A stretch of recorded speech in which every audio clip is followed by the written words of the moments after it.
Good morning student of भारतीय public school first class Hindi. आज हम पाठ 14 शानदार दावत पढ़ेंगे। पहले तो हम कठिन शब्द देख लेते हैं। फुरशत फुरशत, फसल फसल, ललचाना ललचाना, माफ माफ, आनंद आनंद। ये कहानी किसके लिए, किसके बारे में वो पढ़ो। इस कहानी से हमें यह संदेश मिलता है कि हम मिलजुल कर काम करने में सच्चा आनंद है। मतलब सब मिलजुल कर काम करना चाहिए, ये नहीं कि अकेला कोई एक बंदा काम करे और सब बैठे रहे, वो नहीं, ठीक है ना। घर में भी सबको मिलजुल कर काम करना चाहिए। चलो अब हम पढ़ते हैं। एक मुर्गी को गेहूं के कुछ दाने मिले। उसने अपने दोस्तों से कहा, दोस्तों चलो गेहूं बोने चले। क्या है, एक मुर्गी है, उसे कुछ दाने किसके मिले, गेहूं के मिले, और अपने दोस्त को बोले कि चलो गेहूं को बोने के लिए चलो, रोपने के लिए चलो। उसका दोस्त कौन था, बत्तख। तो बत्तख बोला, मैं तो अपने बच्चों को तैरना सिखा रही हूँ, मुझे फुर्सत नहीं है। तो बत्तख ने क्या कह दिया कि मेरे पास टाइम नहीं है, मैं अपने बच्चों को तैरना सिखा रही हूँ। तोता बोला, मैं बीमार हूँ, तुम्हारी सहायता नहीं कर सकता। तोता ने भी यही बोल दिया कि मैं बीमार हूँ। मुर्गी ने दाने बोए। मुर्गी खुद ही अकेले ही वह दाने बो दिए, रोप दिए। गेहूँ की फसल हुई। अब काटने की बारी आई। मुर्गी बोले, आओ मिलकर गेहूँ काटें। मुर्गी ने तब भी सभी दोस्तों को बोला कि चलो काटने के लिए, गेहूँ काटने के लिए चलो, सब मिलके काटते हैं। पर तब फिर भी बत्तख क्या बोला, देखो बत्तख बोला, मैं बाजार जा रहा हूँ। वह काटने के लिए भी नहीं गया, वो क्या बोल दिया, मैं बाजार जा रहा हूँ, मैं नहीं काटूंगा, आप जाओ। तोता बोला, मैं अपने दोस्तों के साथ खेल रहा हूँ, मैं नहीं आ सकता। अब देखो तोता भी बहाना मार दिया कि मैं नहीं आ सकता। मुर्गी ने गेहूं की फसल काटी और गेहूं के दाने इकट्ठे किए। गेहूं पीसने की बारी आई। मुर्गी ने पूछा, दोस्तों गेहूं पीसने में मेरी मदद कौन करेगा। अब देखो मुर्गी क्या है, रोपी भी खुद ही अकेली, काटी भी अकेली। अब वो पीसने की जब बारी आई तभी भी सबसे वो मदद मांगी कि अब कौन आएगा मदद करने के लिए, आओ अभी भी आ जाओ मेरे साथ मदद करने में, हेल्प करो, मदद करो, ठीक है। पर वो फिर भी नहीं आया। सबने क्या क्या बहाना मारा, वो देखो। बत्तख बोला, मैं अपनी मौसी को पत्र लिख रहा हूँ, मैं गेहूँ नहीं पिसवा सकता। देख लो क्या बहाना मारा।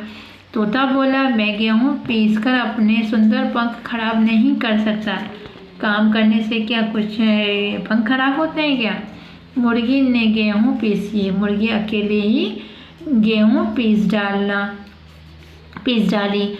आटे की रोटियां बनाई। रोटी को देखकर सबका मन ललचाया। वे रुके थे कि मुर्गी खाने के लिए भी उसके साथ मांगेगी।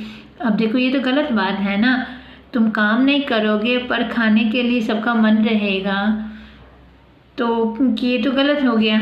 तब वे वहाँ कहेंगे, मतलब हाँ कहेंगे। उसको ये लगा कि जब वो रोटी बन गया खाने के लिए भी, मुर्गी बोलेगी चलो मेरे साथ खाओ। क्यों बोलेगी, जब वो तो सारा काम तो उन्होंने खुद ही किया था। परंतु मुर्गी ने ऐसा नहीं किया। बत्तख और तोता पछताने लगे। दोनों मुर्गी के पास गए और बोले, हमें माफ़ कर दो मुर्गी बहन। उसकी गलती का एहसास हुआ ना कि वो अकेले सारा काम कर डाली, तो क्यों बुलाएगी किसी को। जैसे कि मम्मी सारा काम कर देती है और आप बाद में चले जाते हो, तो ये तो गलत है। आप मम्मी की हेल्प कर दोगे तो मम्मी भी खुश हो जाएगी। उसी तरह हम समझ गए हैं, मिलजुल कर काम करने से काम करने में आनंद आता है, काम भी जल्दी हो जाता है। मुर्गी मुस्कुराई। सब समझ गए कि मुर्गी ने उन्हें माफ़ कर दिया। वो जब मम्मी डांटती है उसके बाद जो हंस देती थी, क्या समझते आप लोग, समझते हाँ मम्मी ने माफ़ कर दिया।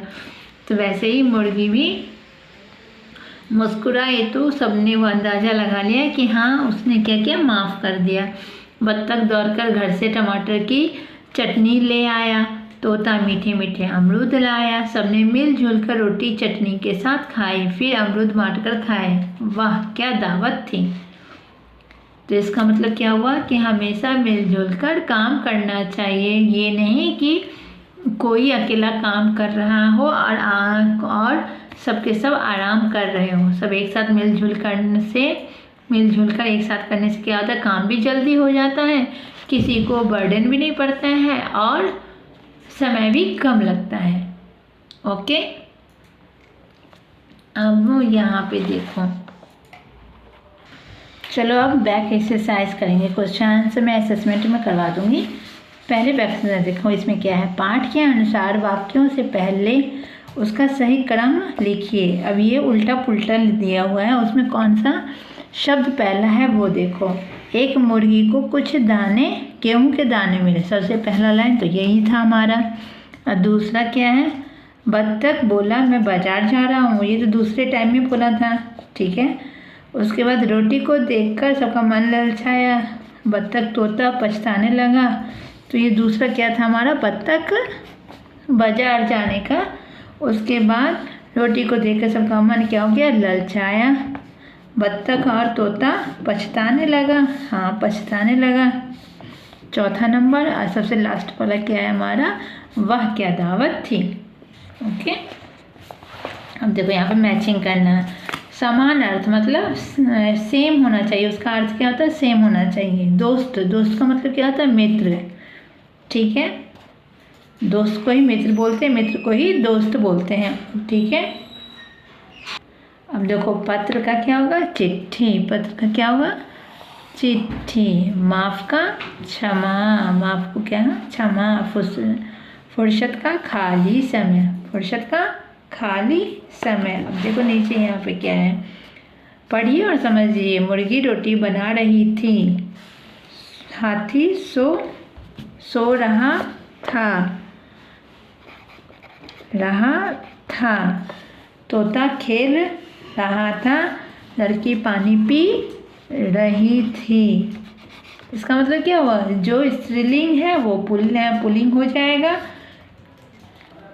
सब्जेक्ट के अनुसार, कर्ता के अनुसार। यहाँ पे मुर्गी क्या हो गया, लड़की हो गया तो रही थी, हाथी क्या है, लड़का है तो रहा था, तोता लड़का हो गया तो रहा था, लड़की क्या रही थी। अब देखो यहाँ पे बत्तख और तोता पछता रहे थे, लड़के गाना गा रहे थे, ये बहुवचन हो गया। ओके, अब देखो यहाँ पे छोटा सा ये मुहावरा है, कविता है, उसमें देखेंगे। मुझे डैश के टुकड़े कुछ अच्छे लगे, किसके टुकड़े, रोटी के टुकड़े। यहाँ पे क्या आएगा, रोटी आएगा। डैश पीकर मतलब पानी पीकर प्यास मिट गई, तो यहाँ पे क्या आएगा, पानी पीकर प्यास मिट गई। कुछ रोटी के टुकड़े अपने बच्चों के लिए, किसके लिए, बच्चों के लिए, ठीक है, ले जा रही हूँ। अब क्या हो गया, क्या बोलेगा, धन्यवाद, क्या बोलेगा, धन्यवाद। हो गया कंप्लीट। देखो यहाँ पे, मुझे रोटी के टुकड़े बहुत अच्छे लगे, पानी पीकर मेरी प्यास मिट गई, कुछ रोटी के टुकड़े अपने बच्चों के लिए ले जा रही हूँ, धन्यवाद मेरे दोस्त।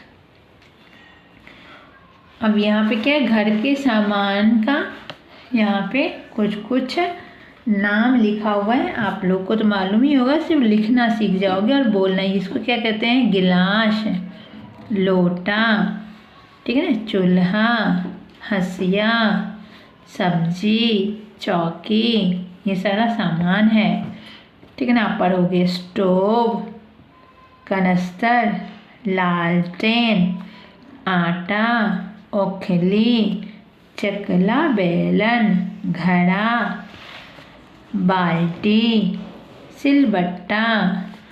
यहाँ पे देखो ये सारे चावल, हल्दी, मिर्ची, नमक, धनिया, अचार, रसोई में क्या क्या आइटम है सब यहाँ पर दिए हुए हैं। कनस्तर, आटा, घी, दूध, तेल, बर्तन, चकला, ये वाला चकला इधर आ गया, बेलन, कुकर, कढ़ाई, स्टोव, सिंक, है ना, सारा गैस, मोमबत्ती, सब्जी और चाकू, ये सारा क्या है किचन का, रसोई घर का सामान है। अब यहाँ पर एक पोयम है, वो पोयम आप लोग लर्न कर लेना, कविता लर्न कर लेना, बहुत ही प्यारा कविता है। आम की टोकरी। आम की टोकरी, मेरे साथ जोर जोर से बोलना। 6 साल की छोकरी भर कर लाई टोकरी, टोकरी में आम है नहीं बताती दाम है, दिखा दिखा कर टोकरी हमें बुलाती छोकरी, हमको देती आम है नहीं बताती नाम है, नाम नहीं अब पूछना हमें आम है चूसना। है ना, कितना सुंदर पोयम है, इसको आप याद कर लेना। ओके।